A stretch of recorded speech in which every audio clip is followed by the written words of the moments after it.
as des blessures du passé, tu as des blessures intérieures, tu as besoin d'amour. Tu as vraiment besoin d'amour, d'attention, d'affection. Et quand tu rencontres un homme, tu t'accroches, ça s'appelle la dépendance affective.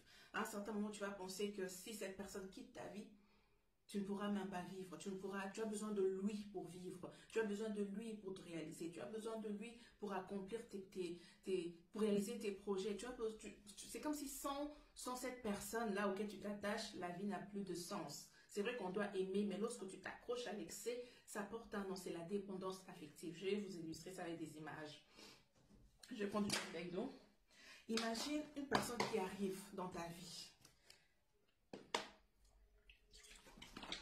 Il te trouve là, en fait. Vous voyez là où l'eau s'arrête au niveau du verre. Ça s'arrête là. Et cette personne-là, il doit te remplir. Ça, imagine que c'est un réservoir, en fait. Ton cœur, il doit te remplir d'amour. Ça doit être rempli. Et la personne essaie de faire des efforts, mais tellement que tu es loin.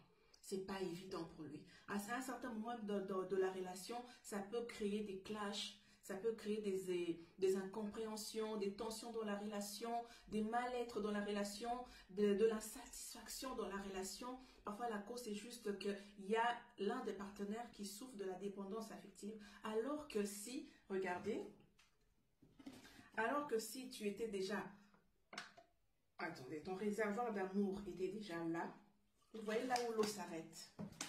Et que la personne qui est entrée dans ta vie, il te trouve déjà à ce niveau-ci. Regarde le travail qu'il lui reste à faire, c'est pas grand-chose pour que tu te sentes comblé, pour que tu te sentes rempli d'amour et épanoui. Il doit juste travailler jusque-là et tu es comblé.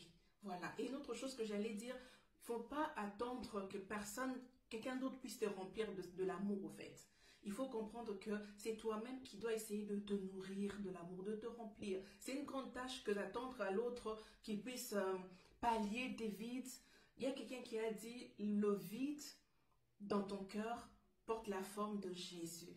Quelqu'un d'autre ne pourra pas te remplir. Premièrement, il y a deux étapes. Premièrement, tu dois déjà commencer à travailler sur ton estime et ta confiance en toi. Essaie de t'améliorer ton estime et ta confiance en soi. Il y a un travail de développement personnel à faire. Tu dois te nourrir, tu dois apprendre à te regarder à ta juste valeur, à t'apprécier, à apprécier ta compagnie. Voilà, toutes ces choses. Et puis la deuxième des étapes est que tu dois savoir, il n'y a que Dieu qui peut combler ton cœur. Il n'y a que Dieu qui peut combler ton cœur, combler le vide qu'il y a dans ton cœur. Tu as peut-être dans ton passé, tu as vécu des déceptions amoureuses, tu as des blessures intérieures, tu as vécu pas forcément des blessures amoureuses, mais des blessures émotionnelles qui ont fait qu'aujourd'hui tu es dépendante affective. Tu as des blessures du passé, tu as des insécurités. Et quand tu vois quelqu'un, tu t'accroches. Tu as besoin d'être aimé, mais de façon un peu toxique, exagéré, on va le dire comme ça. Personne sur cette terre ne peut combler le vide en toi. Il n'y a que Jésus qui peut véritablement combler le vide qui est en toi, au fait. Lorsque lui, il arrive dans ta vie, il te remplit de son amour. Et avec Jésus, son amour même va déborder. Il te remplit, mais le vase déborde. Il remplit ta vie de son amour. Il comble ton cœur. Je vais déposer le verre de son amour, en fait. Je vais vous raconter une petite histoire. Il y a une période de ma vie, j'étais vraiment trahie par des personnes et j'avais un sentiment, tu vois quand tu as vécu beaucoup de déceptions, pas forcément amoureuses, mais on va dire en termes de relations, tu as fait confiance aux gens, tu as considéré certaines personnes comme des sœurs, mais ces personnes-là t'ont trahi.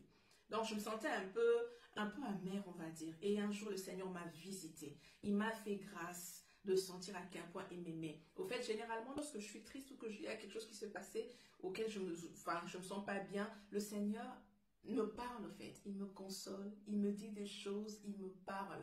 Mais ces jours-là, cher ami, le Seigneur ne m'a pas parlé. Il m'a juste fait ressentir à quel point il m'aimait. Il m'a fait ressentir à quel point il m'aimait, au fait. Si Dieu te remplit de son amour, tu ne sauras même pas comment réagir. Je ne sais pas, je dois rester assis. Je dois me lever, je dois m'allonger, je dois déchirer les vêtements, je dois jeter la perruque de l'autre côté, je dois le balancer là-bas. Qu'est-ce que je dois faire? Je pleurais comme un petit enfant. Je pleurais comme un petit enfant. Oui. Là, on dit que tu es ivre de l'amour de Dieu. Le Seigneur te remplit de son amour. Voilà, ne cherchez pas l'amour en dehors, cherchez l'amour à l'intérieur de vous-même. Lorsque Christ habite en toi, lorsque Christ est là en toi, il fait jaillir son amour. Tout passe de l'intérieur vers l'extérieur.